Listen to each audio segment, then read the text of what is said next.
وہ حضرت مہدی کی حکومت کو جمائیں گے اور قائم کریں گے۔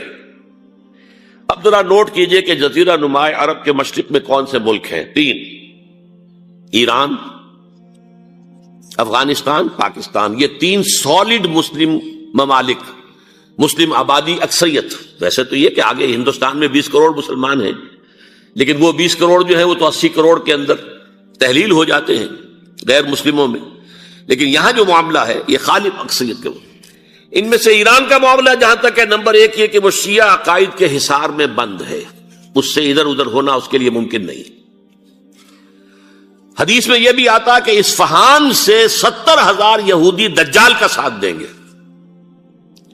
لیکن بہرحال خراسان ایک صوبہ ہے افغانستان کا اس وقت بھی شمال مشرقی کونے میں، مجھے امید ہے وہاں سے خیر کی، کیونکہ خراسان کا لفظ وہاں پہ شامل ہے، اور حضور کی حدیث میں بعد میں آپ کو سناؤں گا کہ خراسان سے فوجیں چلیں گی جو یروشلم کو دوبارہ حاصل کریں گی، فتح کریں گی۔ جیسے پہلے یروشلم کھویا عربوں نے تھا، دوبارہ حاصل کیا تھا کرد نے، کرد خون صلاح الدین ایوبی رحمت اللہ علیہ، ایسے اب پھر عربوں نے کھویا ہے، لیکن لینے والے خراسان سے لشکر آئیں گے۔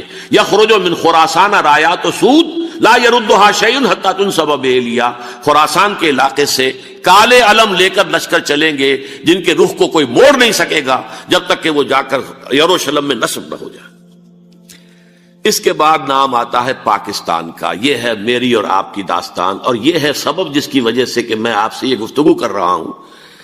اصل میں تو کس لیے؟ محض ایک علمی استفادہ، محض اپنی بات آراء کو ظاہر کرنے کا شوق نہیں، بلکہ یہ کہ اپنی ذمہ داری ہم پہچانیں کہ ہم کس مقام پر کھڑے ہیں۔ دیکھیے، اس پاکستان کے بارے میں یا ہندوستان کے بارے میں علامہ اقبال نے کہا تھا اپنے ترانہ ملی میں، میرے عرب کو آئی ٹھنڈی ہوا جہاں سے، میرا وطن وہی ہے، میرا وطن وہی ہے۔ اور مجھے بتایا گیا کہ سنن ابی داؤد میں یہ روایت موجود ہے کہ حضور نے فرمایا کہ ہندوستان کی طرف سے مجھے ٹھنڈی ہوا آتی، اگرچہ مجھے وہ حدیث ابھی نہیں ملی ہے، لیکن حزب التحریر کا ایک کارڈ مجھے ملا تھا، تو اس میں اس حدیث کا اور اس میں ابو داؤد کا روایت کا حوالہ موجود تھا۔ لیکن میں جو چیز آپ کو بتا چکا ہوں وہ یہ کہ الف ثانی کا پورا تجدیدی کارنامہ اس ہندوستان کی سرزمین میں ہوا۔ مجدد الف ثانی شیخ احمد سرندی، شاہ ولی اللہ دہلوی، سید احمد بریلوی، وہ تو ہمارے پاکستان میں آ کر جو ہے ان کا خون جذب ہوا ارض پاکستان میں۔ پھر شیخ الہند مولانا محمود حسن۔ تحریک خلافت چلی تو صرف ہندوستان میں چلی اور کہیں نہیں چلی۔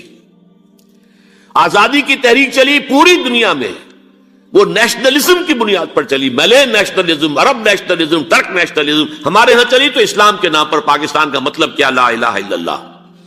پھر پاکستان قائم ہوا معجزے کے طور پر، بلکہ نازل ہوا ہے لیلۃ القدر میں، انا انزلناہ فی لیلۃ القدر، جیسے قرآن نازل ہوا لیلۃ القدر میں، یہ پاکستان بھی نازل ہوا لیلۃ القدر میں۔ اس کا برقرار رہنا ابھی تک معجزہ ہے۔ ہندو یہ سمجھتا تھا، کانگریس سمجھتی تھی کہ جھٹپٹ ختم ہو جائے گا۔ پھر یہ کہ اس کا قرارداد مقاصد کا پاس ہو جانا، مزید بھی اور اضافی دفعات دستور میں آ جانا، اب کمرشل انٹرسٹ کو ربا قرار دے کر حرام قرار دینا، یہ سارے لینڈ مارکس ہیں کہ جو اشارہ کر رہے ہیں کسی چیز کی طرف، معاملہ کدھر جا رہا ہے۔ پھر یہ کہ یہ جو 14ویں صدی کے مجدد تھے شیخ الہند، اس کے بعد سے کچھ ایسی شخصیتیں عظیم پیدا ہوئی ہیں ہند میں، جن کو میں سمجھتا ہوں کہ 14ویں صدی کے مجدد اور 15ویں صدی کے مجدد کے درمیان، یہ 15ویں صدی کے مجدد کی راہ کو سیدھا کرنے والے، جیسے کہ حضرت یحییٰ نے کہا تھا میں تو آنے والے کا راستہ سیدھا کر رہا ہوں حضرت عیسیٰ کے لیے، ایسے ہی 15ویں صدی کے لیے امام مہدی کے لیے راستہ صاف کرنے والے سب سے پہلے علامہ اقبال، جنہوں نے اسلام کا تصور دین کی حیثیت سے دوبارہ زندہ کیا ہے، ورنہ اسلام ایک مذہب کی شکل اختیار کر چکا تھا۔ پھر مولانا مودودی، مولانا ابوالکلام آزاد حکومت الہیہ کے نعرے کے ساتھ میدان میں آئے۔ یہ اقبال نے جو تصور پیش کیا تھا اس پر عملی جد و جہد کے لیے حزب اللہ قائم ہوئی۔ نوٹ کر لیجئے 11 برس کا فرق ہے عمر کا علامہ اقبال کے اور ابوالکلام کے، اور 1913 میں جب حزب اللہ قائم کی ہے اس وقت علامہ اقبال کی ملی شاعری اپنے عروج کو پہنچ چکی تھی۔ پھر یہ کہ علامہ اقبال کے بعد تعمیل جو ہے اس کام کی وہ ابوالکلام نے کی، لیکن روایتی علماء نے کی شدید مخالفت کی وجہ سے وہ بددل ہو کر چھوڑ گئے۔ کانگریس میں شامل ہو گئے، بساط جو ہے حزب اللہ کی انہوں نے لپیٹ دی. پھر مولانا مودودی آئے، انہوں نے وہ ڈور جو ہے اس کا سرا تھاما، جماعت اسلامی قائم کی حکومت الہیہ ہی کے قیام کے لیے. اگرچہ میرے نزدیک یہ کہ وہ انتخابی اور ایک قومی سیاست کی ایک جماعت بن کر پاکستان میں جو ہے دلدل میں پھنس گئی ہے. اب ہم اس کی کوشش کر رہے ہیں، تنظیم اسلامی اور یہ تحریک خلافت جس کے تحت یہ جلسہ ہو رہا ہے. یہ ساری چیزیں وہ ہیں کہ آپ کو سوائے پاکستان کے اور کہیں نہیں ملیں گی پوری دنیا میں. معلوم ہوتا ہے کہ پاکستان کو بہت بڑا رول پلے کرنا ہے اس میں، اور اس کے ساتھ اب جمع کر لیجئے افغانستان کی عمارت افغانستان، اسلامی عمارت افغانستان قائم ہو چکی ہے. یہ پچھلے 20 سالوں میں جو کچھ وہاں ہوتا رہا ہے اس سے پہلے تصور نہیں ہو سکتا تھا. علامہ اقبال کے فرزند بھی دیکھ کر آئے ہیں، تو اگرچہ وہ خود میں سمجھتا ہوں کہ خاصے انہیں آپ لبرل کہیں، آزاد خیال کہیں، لیکن اس درجے متاثر ہو کر آئے تھے کہ انہوں نے یہ کہا افغانستان میں جو میں نے حالات دیکھے ہیں کہ اگر 2-4 اور مسلمان ملکوں کے اندر یہ نظام قائم ہو جائے تو پوری دنیا مسلمان ہو جائے گی. یہ سب کچھ کیسے ہو رہا ہے؟ یہ آنے والے دور کی جھلکیاں ہیں. Coming events are casting their shadows before. یہ سب بتا رہے ہیں کہ پاکستان افغانستان کو مل کر اس میں کوئی عظیم رول پلے کرنا ہے. اور اس کے ضمن میں اب میں علامہ اقبال کے بارے میں آخری بات کہہ رہا ہوں. علامہ اقبال کے بارے میں عام یہ خیال ہے، انہوں نے اپنے خطبات میں مہدی کا اور نزول مسیح کا، حالانکہ میں کل پڑھ رہا تھا مولانا سعید احمد اکبر آبادی رحمۃ اللہ علیہ کا ایک مقالہ ان کا کہ علامہ اقبال نے ابن خلدون کے بارے میں یہ کہا ہے کہ مہدی کا اور نزول عیسیٰ کا دونوں کا انہوں نے انکار کیا ہے. حالانکہ ابن خلدون نے نزول عیسیٰ کا انکار نہیں کیا، صرف مہدی کا انکار کیا ہے. بہرحال علامہ اقبال نے خطبات میں انکار کیا ہے. لیکن یہ کہ اپنی شاعری کے اندر میں چیلنج کرتا ہوں کسی بڑے سے بڑے اقبال شناس کو، ان کا یہ شعر ذرا سنیے. خضر وقت از خلوت دشت حجاز آید بروں، کارواں زی وادی دور و دراز آید بروں. خضر وقت، امام وقت، رہنمائے وقت، قائد وقت، خلوت دشت حجاز، حجاز کی صحرا کی کسی خلوت گزینی سے نکل کر باہر آئیں گے. میں حیران ہوتا ہوں علامہ کے اس فکر پر اور اس مصرے پر. یہاں انہوں نے شیعہ اور سنی دونوں کے کانسیپٹ جمع کر دیے. شیعہ کا کانسیپٹ یہ چھپے ہوئے کسی غار میں وہاں سے برآمد ہوں گے، اور ہمارا کانسیپٹ میں ام سلمہ رضی اللہ تعالیٰ عنہ کی حدیث سنا چکا، چھپے ہوئے ہوں گے وہ وہاں پر، مدینے سے نکل کر آ کر مکے میں چھپ جائیں گے. اس خانہ جنگی کی حالت میں لوگ ان کی طرف دیکھ رہے ہوں گے، سوچتے ہوں گے انہیں میدان میں آنا چاہیے، کوئی پارٹ پلے کرنا چاہیے، امت کی رہنمائی کرنی چاہیے. لیکن وہ چھپیں گے، وہ کارے ہوں گے، وہ اس ذمہ داری کو قبول نہیں کرنا چاہیں گے، جا کے چھپ جائیں گے مکے میں. وہاں سے مکے والے انہیں نکالیں گے، اور وہ کارے ہوں گے، انہیں بالکل یہ پسند نہیں ہوگا کہ یہ ذمہ داری اٹھائیں. تو خضر وقت از خلوت دشت حجاز آیت بروں، کارواں زی وادی دور و دراز آیت بروں. کارواں جو چلے گا ان کی مدد کے لیے اس وادی دور و دراز، اس عظیم وادی دور و دراز، یہ وادی سندھ ہے. وادی سندھ جو ہے ہم سمجھتے ہیں کہ صرف یہ پاکستان اور پنجاب جو ہے یہ اس میں شامل ہے.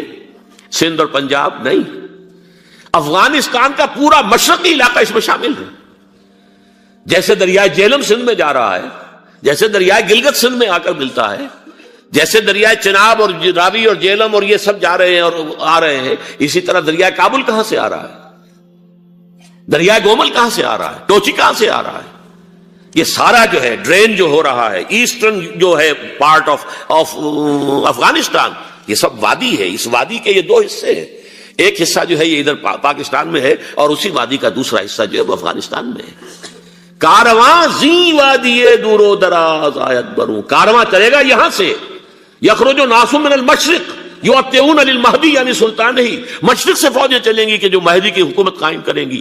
اور یخرج من خراسان رایات و سود، اور خراسان سے سیاہ پرچم چلیں گے کہ جن کا رخ کوئی موڑ نہیں سکے گا، حتیٰ تنصب بیلیا، یہاں تک کہ وہ جا کر یروشلم کے اندر نصب ہو جائیں گے. حضرات، میں ایک میری گفتگو کا حصہ باقی تھا لیکن میں اسے چھوڑ رہا ہوں، اس لیے کہ گلوبلائزیشن جو اس کی ہوگی، جو خلافت علی منہاج النبوہ کی تجرید کامل حضرت مہدی کے ہاتھوں عرب میں ہوگی، اس سے پہلے اس کے لیے محنت، کوشش، جد و جہد پاکستان اور افغانستان میں ہو چکی ہوگی جو اسے سپورٹ کرے گی اور وہاں جا کر حکومت قائم کرے گی. اس کے بعد گلوبلائزیشن کا جو مرحلہ اس کا ہے وہ حضرت مہدی کے ہاتھوں نہیں ہے، وہ حضرت عیسیٰ ابن مریم ان کے نزول کے بعد ہے، جن کے نزول کے بعد دجال کا خاتمہ ہوگا اور یہودیوں کا استحصال ہوگا. مسلمانوں پر بھی بڑی تکالیف اربوں پر آئیں گی، شدائد آئیں گے، لیکن یہ وہ میں حصہ ملتوی رکھتا ہوں کسی دوسری محفل اور کسی دوسری مجلس اور نشست پر. اب میں آپ کو ذرا اس جو انسانوں میں سے انسان دشمنی کا جن کا سب سے بڑا رول ہے، میں ان کی 2000 سالہ تاریخ کا آپ کے سامنے نقشہ رکھنا چاہتا ہوں. ان 1400 سال کا تو میں نے صرف 4 آپ کو پوائنٹس بتائے. موسیٰ سے عیسیٰ تک 1400 برس علیہم الصلاۃ والسلام، 2 مرتبہ عروج، 2 مرتبہ زوال، اشیریوں کے ہاتھوں پٹوائی، بابلیوں کے ہاتھوں پٹانا، گریکس کے ہاتھوں مرمت، رومنس کے ہاتھوں مرمت. یہ جو 2000 سال ہیں، کیونکہ اب تو ظاہر بات ہے 21ویں صدی شروع ہو گئی، 20 صدیاں حضرت مسیح کو پوری ہو گئی. پہلی بات نوٹ کیجئے، حضرت مسیح کی پیدائش ہے سن 1 قبل مسیح. یہ نقطہ آپ نے کبھی سنا ہے یا نہیں؟ جب ملینیم کا سلسلہ شروع ہوا تھا پچھلے سال تو میں نے بیان کر دیا تھا کہ ایک عجیب حساب کے اندر انہوں نے غلطی کی ہوئی ہے. حضرت مسیح کی پیدائش ہوئی 25 دسمبر کو، سن انہوں نے شروع کر دیا، جو اس کے بعد جنوری آئی تو پہلا سال شروع ہو گیا. اگر جنوری سے پہلا سال شروع ہوا تو یہ 6 دن جو ہے تو اس کے پچھلے سال میں تھے. لہذا کہا جائے گا کہ Jesus Christ was born 1 year before Christ, BC. تو 1 قبل مسیح میں حضرت مسیح کی پیدائش ہوئی. یہ آخری اسرائیلی نبی اور رسول. یہودی علماء کی مخالفت، دشمنی، سولی پر چڑھوا دینا میں بیان کر چکا ہوں.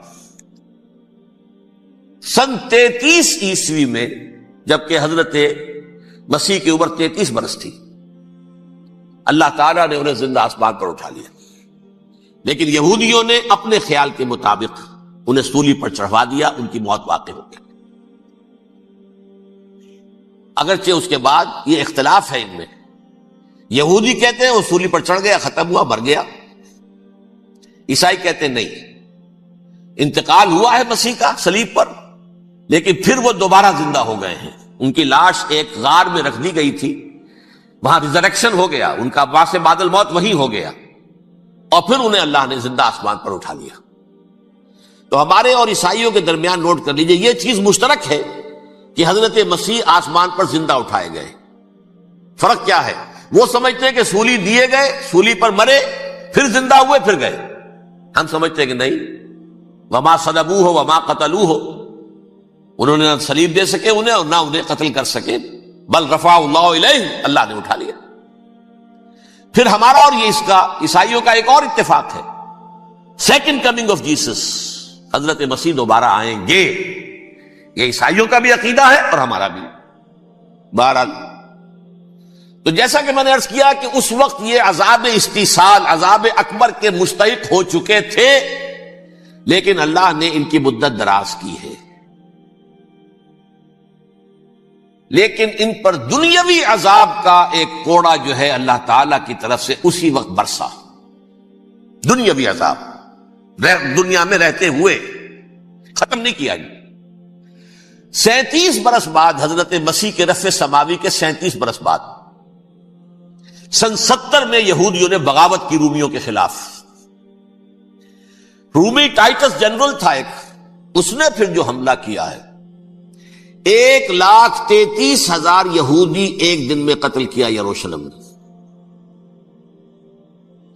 اور ہیکل سلیمانی گرا دیا.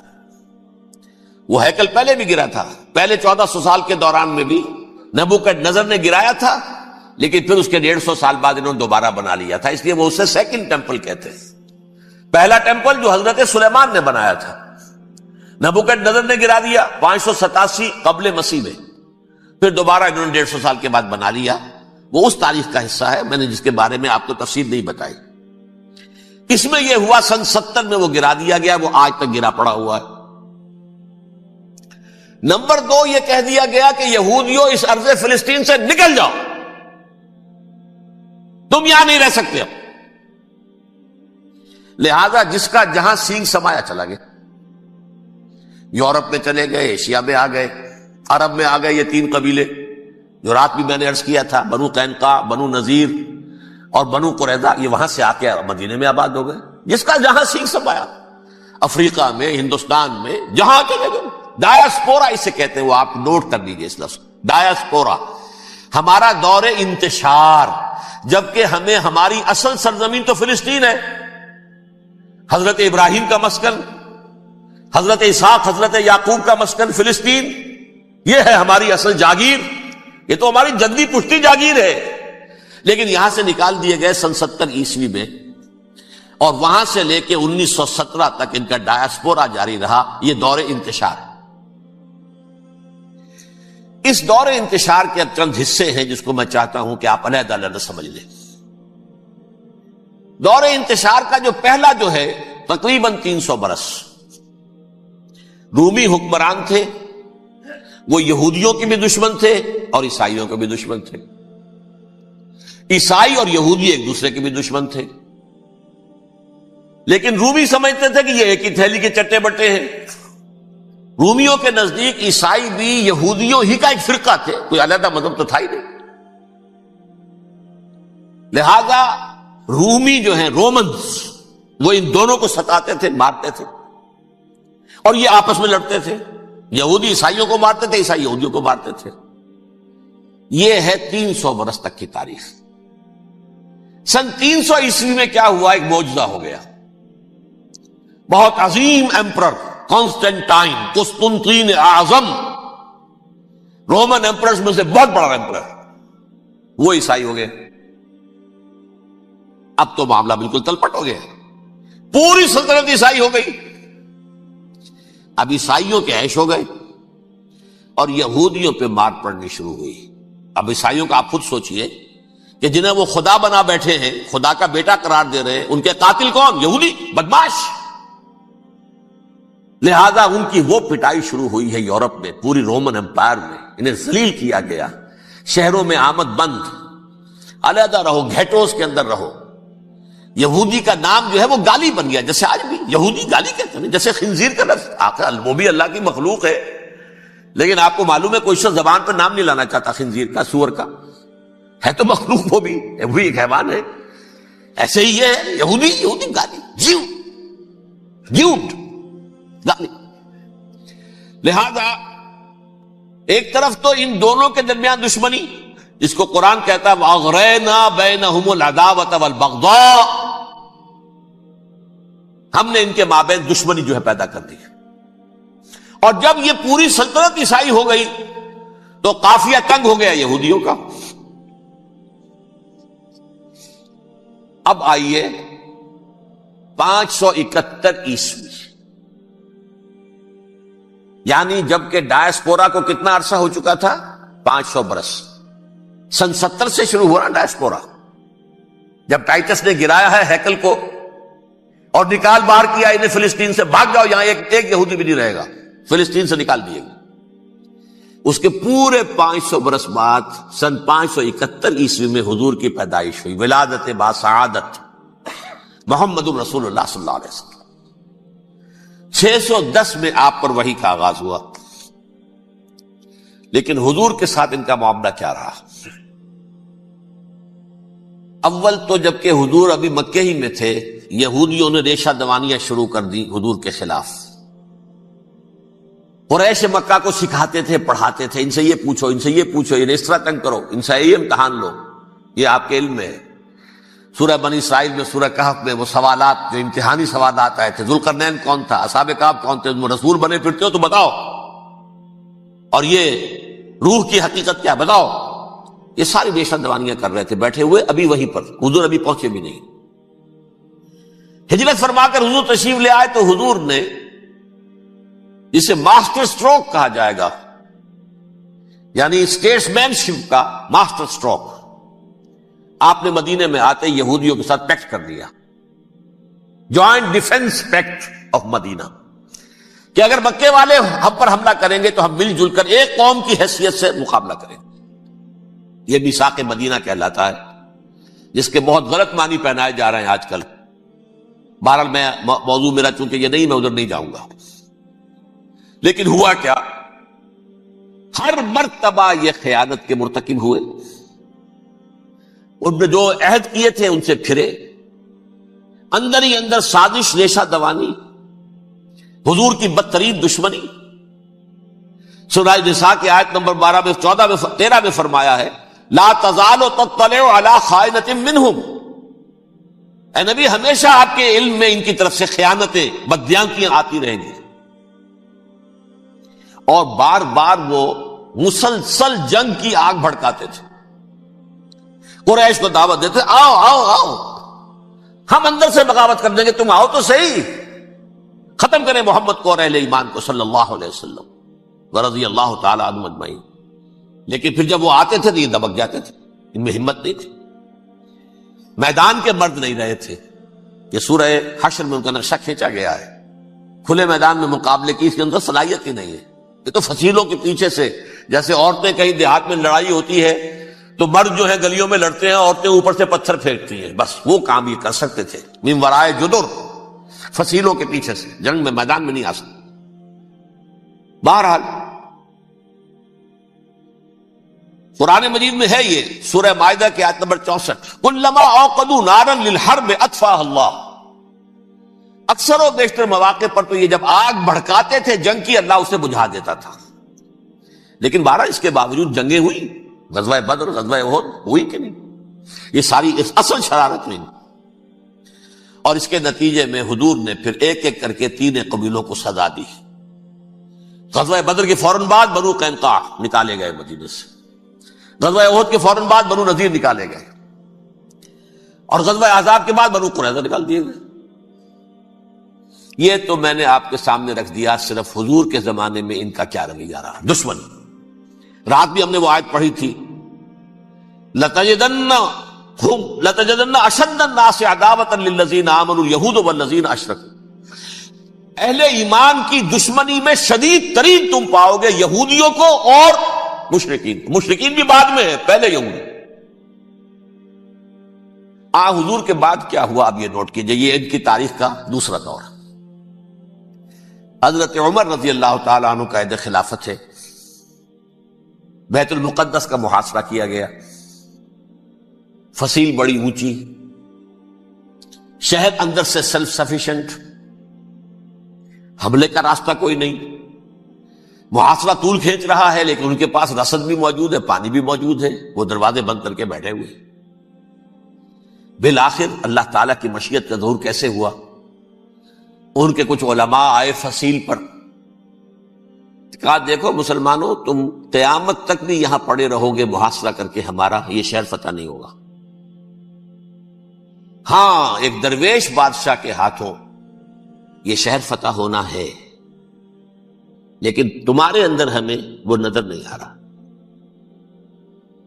ابو عبیدہ بن الجراح رضی اللہ تعالی عنہ امین هذه الامہ، ان کا فوراً ذہن گیا وہ درویش بادشاہ مدینے میں بیٹھا ہوا ہے عمر رضی اللہ تعالی. اب ایک اور عمر بھی ہے جو قندھار میں بیٹھا ہے. نقشہ وہی ہے، سادگی کی حد تک نقشہ وہی ہے، بالکل وہی، اپنی آنکھوں سے دیکھا ہے وہی سادگی. عمر اول عمر ثانی تھے عمر بن عبد العزیز. اب ایک اللہ کے فضل سے اللہ تعالیٰ ایدہ اللہ بنصرتہ، اللہ تعالیٰ ان کی نصرت فرمائے، دشمنوں کو ان کے مقابلے میں نیست و نابود کرے. انہوں نے ریکویسٹ بھیج دی کہ حضور تشریف لائیے، یہ شہر فتح ہو جائے گا. وہ ہے سفر تاریخی، اتنا طویل سفر، تقریباً 700 میل، ایک اونٹ، ایک خادم، ایک منزل پہ امیر المومنین اوپر بیٹھے، خادم آگے چل رہا ہے، اگلی منزل پہ خادم اوپر بیٹھا ہے، امیر المومنین آگے جا رہا ہے. اور جب پہنچے ہیں تو وہ باری تھی خادم کی. انہوں نے ہاتھ جوڑ دیا، حضور خدا کے لیے تم کیا کہیں گے لوگ، وہ میرا برا حال کر دیں گے، تمہیں شرم نہیں آئی؟ امیر المومنین پیدل آگے چل رہے ہیں نکیل پکڑ کر، اور تم بیٹھے ہو اوپر براجمان ہو. حضرت عمر فرمایا الدور دورک، نہیں باری تمہاری ہے، بیٹھ. اس حال میں پہنچے ہیں اور پھر یہ کہ ابو عبیدہ بن الجراح آئے ہیں، استقبال کیا ہے تو دیکھا ہے اس حال میں چلے آ رہے ہیں، عمر نکیل پکڑے ہوئے چلے آ رہے ہیں، اور کہتے ہیں کہ کہیں کیچڑ ویچڑ تھا، جوتے خراب ہو گئے تھے، وہ بھی اتار کے ہاتھ میں پکڑے ہوئے، کپڑے تو تھے ہی پھٹے ہوئے۔ انہوں نے کہا کہ حضرت ابو عبیدہ نے، دیکھیے یہ بڑا متمدن ملک ہے، بڑا مہذب علاقہ ہے یہ، آپ ذرا حلیہ اپنا دوست فرما لیں تب جا کے پیش کروں، ہم آپ کو کریں گے۔ آپ نے فرمایا نحن قوم اعزنا اللہ بالاسلام، ہم وہ قوم ہیں جنہیں اللہ نے عزت دی ہے اسلام کے ذریعے سے، کپڑوں کے ذریعے سے نہیں، دولت کے ذریعے سے نہیں۔ اسی حال میں گئے ہیں، اوپر سے انہوں نے کھڑے ہو کر نشانیاں دیکھی ہیں، اپنی کتابیں کھولی، ہاں یہ وہی ہے، اچھا لو جی سرنڈر، شہر تمہارے ہاتھ میں، خون کا ایک قطرہ نہیں بہا اور بیت المقدس فتح ہو گیا۔ لیکن اس وقت حضرت عمر نے ایک نرمی یہ کی کہ یہودیوں کے لیے بھی اسے اوپن سٹی قرار دے دیا۔ یہ احسان عظیم حضرت عمر کا، اس سے پہلے یہودی آ ہی نہیں سکتا تھا، داخل ہی نہیں ہو سکتا تھا، وہاں وہ آ کر وزٹ نہیں کر سکتا تھا، زیارت نہیں کر سکتا تھا اپنے مقدس مقامات کی۔ حضرت عمر نے یوں سمجھیے کہ تقریباً 550 برس کے بعد ان کے لیے راستہ کھولا ہے کہ ہاں تم آ سکتے ہو، زیارت کر سکتے ہو۔ لیکن یہ عیسائیوں نے لکھوایا معاہدے کے اندر، انہیں یہاں آپ آباد ہونے کی اجازت نہیں دیں گے، لیکن کم وزٹ دی پلیسز، دیکھیں زیارتیں کریں اور جائیں۔ یہ معاہدہ حضرت عمر کا ہے رضی اللہ تعالی، جو پھر خلافت راشدہ کے بعد بنو امیہ نے بھی اس کو آرڈر کیا، بنو عباس نے کیا، پھر جو ہمارے یہ ترکوں میں اندر خلافت آئی تو ترک خلفاء نے بھی اس معاہدے کی پوری پابندی کی۔ فلسطین میں آ سکتے ہیں یہودی صرف زائرین کی حیثیت سے، وہاں آباد نہیں ہو سکتے۔ اب آئیے اگلا دور آیا حضرت عثمان کا دور خلافت۔ یہ ہے وہ وقت کہ اب یہود نے امت مسلمہ کی پیٹھ میں چھرا ٹھوکا۔ وہ کیسے؟ ایک یہودی عبداللہ ابن سبا اسلام کا لبادہ اوڑھ کر آ گیا، معاشرے کا جائزہ لے لیا، ان میں بنو ہاشم اور بنو امیہ میں جو پرانی کشاکش تھی اس کے کچھ نہ کچھ جراثیم باقی ہیں، اگر ان کو ذرا بھڑکا دے تو مسلمانوں میں انتشار پیدا ہو گیا۔ کہا یہ عثمان کون ہے؟ یہ تو بنو امیہ میں سے ہے، یہ حق تو بنو ہاشم کا ہے، خلافت ان کے پاس ہونی چاہیے، محمد کے تو رشتہ دار وہ ہے صلی اللہ علیہ وسلم۔ عوام الناس کے اندر بات پھیلنی شروع ہوئی، پھر ایک بڑی سازش کے انداز میں حضرت عثمان کے خلاف پروپیگنڈا، حضرت عثمان کے جو عاملین تھے، گورنر تھے، ان کے خلاف پروپیگنڈا، اور ایسی ہوشیاری کرتے تھے کہ کوفے میں کوفے کے حاکم کے خلاف کچھ نہیں کہنا، اجی مصر میں یہ ہو رہا ہے، اجی شام میں یہ ہو رہا ہے، اجی یہ جو عثمان ہے وہ یہ کر رہا ہے، یہ ظلم ہو رہا ہے، یہ لوٹ مار ہو رہی ہے، یہ خیانتیں ہو رہی ہیں۔ اب نہ تو اس زمانے میں مینز آف کمیونیکیشن، کیسے تصدیق کریں؟ افواہیں تو آپ آج کراچی کے اندر شروع ہو جائے تو پتہ نہیں چل سکتا کسی کو کہ کیا اس میں صداقت ہے کیا جھوٹ ہے، اور بری بات جو ہے فطرت انسانی کی کمزوری ہے وہ فوراً قبول کرتا ہے، کسی کے بارے میں اچھی بات ماننے کو تیار نہیں ہوتا لیکن بری بات تو فوراً تیار۔ بہرحال یہ فتنہ انہوں نے اٹھایا، حضرت علی کی الوہیت کا فتنہ اٹھایا، حضرت عثمان کے خلاف الفتنۃ الکبریٰ برپا کیا، حضرت عثمان شہید ہوئے۔ اس کے بعد 5 برس تک مسلمان ایک دوسرے کی گردنیں کاٹتے رہے، باہمی خانہ جنگی ہوئی، امت کو وہ زخم لگایا ہے جو آج تک جس سے خون رس رہا ہے۔ یہ شیعان عثمان اور شیعان علی تھے جو بعد میں پھر سنی اور شیعہ ہو، اور آج تک ہے۔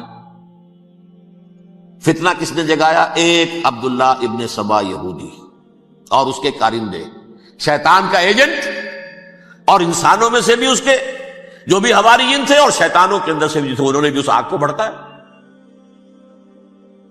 یہ آپ سوچ لیجئے کہ یہ کس نے وہ زخم لگایا؟ یہودی۔ اگلا دور آیا، خلافت راشدہ ختم ہوئی، بنو امیہ کا بھی دور کافی گزر گیا۔ طارق ابن زیاد 712 عیسوی میں حملہ کرتے ہیں اسپین پر۔ اسپین اس وقت عیسائیت کا بہت بڑا گڑھ، بڑے کٹر ترین عیسائی جو ہے وہ اسپین میں تھے، لہذا یہودیوں کی وہاں بہت پٹائی ہوتی تھی، بہت پٹائی ہوتی، یہ میں بتا چکا ہوں، دشمنی تھی ان کی تو چلی آ رہی تھی۔ عیسائیوں کے ہاتھوں یہودیوں کی وہ تو سن 300 عیسوی سے ایمپرر کانسٹنٹائن کے بعد سے شروع ہو گئی تھی۔ اس حوالے سے یہودیوں نے اس وقت چالاکی یہ برتی، کچھ راستے واسطے بتائے، کچھ مدد کی طارق ابن زیاد کی۔ طارق ابن زیاد نے انہیں اپنا محسن سمجھا، ہسپانیہ فتح ہو گیا تو یہودی چونکہ محسنین کی فہرست میں آ چکے تھے، انہیں بہت اقتدار نصیب ہوا، بڑی سپورٹ مسلمانوں نے دی۔ ان کے بڑے بڑے علماء جو اسی دور کے اندر پیدا ہوئے، بڑے بڑے تھنکرز ان کے اسی دور میں پیدا ہوئے۔ بن گوریون جو کہ ایک وزیر اعظم تھا اسرائیل کا، اس نے یہ لکھا ہے اپنی کتاب میں، Muslim Spain was the golden era of our diaspora. وہ ڈائسپورا جو 70 عیسوی سے شروع ہوا تھا اور 1917 عیسوی تک جاری رہا ہے، اس میں سے گولڈن ایرا ہمارا جو تھا وہ مسلم اسپین تھا۔ ہسپانیہ میں بیٹھ کر ہم نے عیش کیے، لیکن وہاں سے انہوں نے اور جو کچھ کیا، یہ تو داستان کے تو بہت سے گوشے ہیں، لیکن میں جس اسٹریٹ لائن میں چل رہا ہوں اس کے اعتبار سے ایک بات سمجھ لیجیے۔ وہاں بیٹھ کر انہوں نے اب عیسائیت کی پیٹھ میں چھرا گھونپا،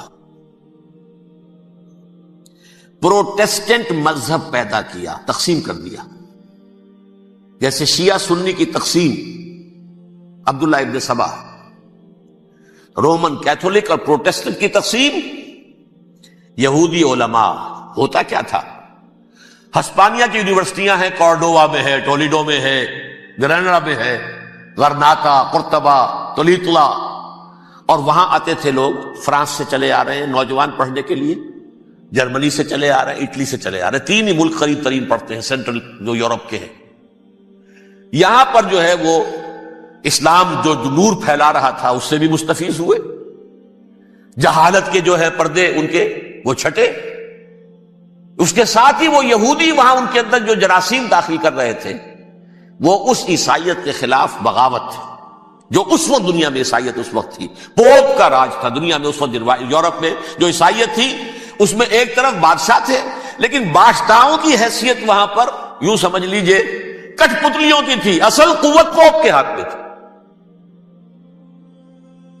اور پوپ کو انہوں نے جیسے قرآن نے کہا اتخذوا احبارهم ورهبانهم اربابا من دون اللہ، کیونکہ سینٹ پال نے شریعت موسوی ساقط کر دی تھی تو اب شریعت تھی ہی نہیں، پوپ کو اختیار تھا جس چیز کو چاہے حلال قرار دے دے، جس چیز کو چاہے حرام قرار دے دے۔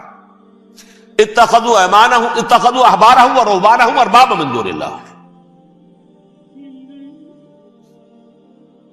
انہوں نے کہا صاحب یہ پوپ کس بلا کا نام ہے، یہ بھی انسان ہے۔ بات تو ٹھیک تھی نا، اصل حیثیت تو کتاب کی ہونی چاہیے نا، ڈیوائن بک، دی ریویلڈ اسکرپچر۔ لہذا یہ کتاب ہر شخص پڑھ سکتا ہے، پوپ کے باپ کو جو ہے کوئی اس کے لیے پروپرائٹری رائٹس تو نہیں ہے کہ صرف پوپ پڑھ سکتا ہے یا پادری پڑھ سکتے ہیں، ہم بھی پڑھ سکتے ہیں، ہم بھی سمجھ سکتے ہیں۔ یہ باتیں تھی کہ جن کو بڑھا چڑھا کر بیان کر کے اور پوپ کا اقتدار ختم کرا دیا اور توجہ مرکوز کر دی بائبل کی طرف۔ اب بائبل میں بڑا حصہ تو اولڈ ٹیسٹامنٹ کا ہے۔ نتیجہ کیا ہوا، یہود کی عظمت پروٹیسٹنٹس کے نزدیک مسلم ہو گئی۔ اصل قوم تو یہ ہے، وہ دشمنی بدلی کہ نہیں بدلی؟ موسیٰ کے امتی یہ ہے، تورات موسیٰ کو دی گئی، ابراہیم کی نسل یہ ہے۔ لہذا وہ جو دشمنی تھی، جو عداوت تھی کہ ہمارے خدا کو سولی چڑھانے والے ہیں یہ بدماش، اس کا ازالہ ہوا اس پروٹیسٹنٹ مذہب کے نتیجے میں۔ یہ میں اب آپ کو بتاتا ہوں کہ ایک نتیجہ وہ نکلا ہے جسے برٹرنڈ رسل نے بیان کیا ہے، اس کی کتاب ہے ان پریز آف آئیڈلنس، صفحہ 108۔ وہ لکھتا ہے the Christians retaining the Judaic belief in special revelation added to it the Roman desire for worldwide domination and the Greek taste for metaphysical subtleties. The combination produced the most fiercely persecuting religion that the world has yet known. یہ 3 چیزیں آ کر عیسائیت میں مل گئی۔ ایک تو جب یہ اولڈ ٹیسٹامنٹ جو ہے وہ ان کے ہاتھ میں آ گئی، اور اس کے میں کچھ آپ کو بتا دیتا ہوں کہ اولڈ ٹیسٹامنٹ کی تعلیمات، کیونکہ یہ اولڈ ٹیسٹامنٹ جو ہے یہ محرف تھی. اصل تورات تو گم ہو گئی تھی 587 قبل مسیح میں، جب پہلی مرتبہ ہیکل جو ہے تباہ ہوا ہے اس وقت ختم ہو گئی تھی.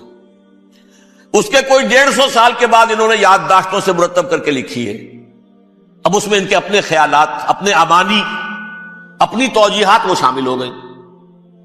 لہذا میں آپ کو حوالے دیتا ہوں اس کتاب کے اندر مظالم کی جو تعلیم دی گئی ہے. اہل کتاب نے اپنے مظالم قتل عام کے جواز کے لیے تورات میں تبدیلیاں کی اور پیغمبروں پر دہشت ناکی اور بدترین حرام کاری کے الزامات لگائے. سنیے، پہلا حوالہ ہے یہ گنتی باب 31 آیات 17-18. اس لیے ان بچوں میں جتنے لڑکے ہیں سب کو مار ڈالو، اور جتنی عورتیں مرد کا منہ دیکھ چکی ہیں ان کو بھی قتل کر ڈالو، لیکن ان لڑکیوں کو جو مرد سے واقف نہیں اور اچھوتی ہیں اپنے لیے زندہ رکھو. یہ کسی اللہ کی کتاب کا یہ جملہ ہو سکتا ہے؟ کسی ریویل بک کا؟ اور سنیے، یہ ہے استثناء ڈیٹرانومی باب 20 آیت 16-18. پر ان قوموں کے شہروں میں جن کو خداوند تیرا خدا میراث کے طور پر تجھ کو دیتا ہے، کسی ذی نفس کو جیتا نہ بچا رکھنا، جیسا خداوند تیرے خدا نے تجھ کو حکم دیا بالکل نیست کر دینا. مرد، عورتیں، بچے، بوڑھے سب ختم. یہ کتاب مقدس ہے. اور سنیے، سیموئیل باب 27 آیت نمبر 9.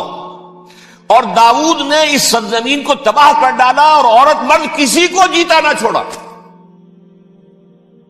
نمبر 4، ان سب آباد شہروں کو ماں، عورتوں اور بچوں کے بالکل نابود کر ڈالا. کتاب استثناء باب 3 آیت 6. یہ ہے جو کہہ رہا ہے برٹرنڈ رسل، کرسچینٹی میں آ کر یہ 3 چیزیں شامل ہو گئی. ایک تو یہ باربیرین یہ تعلیم جو ہے، اور یہ مذہب کے نام پہ تعلیم، یہ کتاب مقدس کی تعلیم. نمبر 2، رومنز کے اندر جو ایک تمنا تھی ورلڈ ڈومینیشن کی، وہ عیسائیت کے اندر آ گئی. اس لیے کہ پوری رومن امپائر جو ہے عیسائی ہو گئی. اسے وراثت کے اندر ورلڈ ڈومینیشن کی جو ایک تمنا تھی وہ مل گئی. اور پھر یہ کہ انہوں نے جو توہمات تھے یونانیوں کے ان کو بھی اپنے ہاں مختلف شکلوں کے اندر جمع کر لیا. ان 3 چیزوں کا the combination produced the most fiercely persecuting religion that the world has yet known. اس کے نتیجے میں دنیا میں تاریخ انسانیت کے اندر جو بدترین خوخار ترین مذہب ہو سکتا ہے وہ شکل عیسائیت نے اختیار کی. اور اس کا مظہر عتم کیا تھا؟ نوٹ کیجئے، صلیبی جنگیں. ایک بات ٹائم ٹیبل کے اعتبار سے نوٹ کر لیجئے گا. فرسٹ ملینیم ختم ہوا، سیکنڈ شروع ہوا. ان کے 1000 سال ختم ہوئے تو 11ویں صدی میں سیکنڈ ملینیم شروع ہوا تو پہلی صلیبی جنگیں ہوئی. لاکھوں مسلمان قتل کیے. صرف یروشلم کے اندر اتنا خون بہایا ہے کہ خود ان کے ہسٹورینز لکھتے ہیں کہ جب ان صلیبیوں نے جب گھوڑوں کے ساتھ وہ چل رہے تھے گلیوں میں تو ان کے گھوڑوں کے گھٹنوں تک خون کی ندی بہ رہی تھی. جہاں سے گزرے ختم کرتے چلے گئے، آبادیاں کی آبادیاں ختم ہو. اگرچہ اس کروسیڈ میں گیہوں کے ساتھ گھن بھی پسا، یہودی بھی بہت مارے گئے. یہ فرانس سے، جرمنی سے جب یہ کروسیڈرز آ رہے تھے 3000 میل کا سفر طے کر کے آئے تھے. سوچئے تو صحیح، اربن ثانی پوپ جو تھا آگ لگا دی تھی اس نے پورے یورپ کے اندر. شرم سے ڈوب مرو، تمہارے مقدس علاقے مسلمانوں کے ہاتھ میں. انفیڈلز، یہ کافر، یہ مرتد، یہ ملحد. مسیح جہاں پیدا ہوا، مسیح کو جہاں سولی دی گئی وہ کہاں ہے؟ ان کے ہاتھ میں. وہ آگ لگائی ہے، 3000 میل کا فاصلہ طے کر کے یہ قومیں آئی ہیں وہاں، اور جو تباہی مچائی ہے انہوں نے. تاریخ انسانی میں ایسی بربریت کی کوئی مثال. اور یہ ان کے اپنے ہسٹورینز لکھتے ہیں شرم کے بارے. ایسے محسوس ہوتا ہے جیسے ان کی گردنیں جھکی جا رہی ہیں. لکھتے ہیں اگرچہ بھٹکے ہوئے ہیں لیکن کبھی بھولی ہوئی منزل بھی یاد آتی ہے راہی کو، اور بھٹکے ہوئے آہو کو پھر سوئے حرم لے چل. اس کی ضرورت ہے مسلمان کو پھر اس کا مقصد یاد دلایا جائے. پاکستان اس لیے نہیں بنایا گیا تھا کہ ہمارے ہاں ٹاٹے اور برلے نہیں تھے تو ہمارے پاس اس کے بھی باپ وجود میں آ جائیں، اس لیے تو نہیں بنایا گیا تھا. پاکستان اس لیے نہیں بنایا گیا تھا کہ جاگیرداروں کی جاگیرداریاں محفوظ ہو جائیں. پاکستان اس لیے تو نہیں بنایا گیا تھا. اور یہ کہ نمازیں اور مسجدیں تعمیر ہو جائیں، مسجدیں تو امریکہ میں تعمیر ہو رہی ہیں عالی شان سے عالی شان. اس لیے پاکستان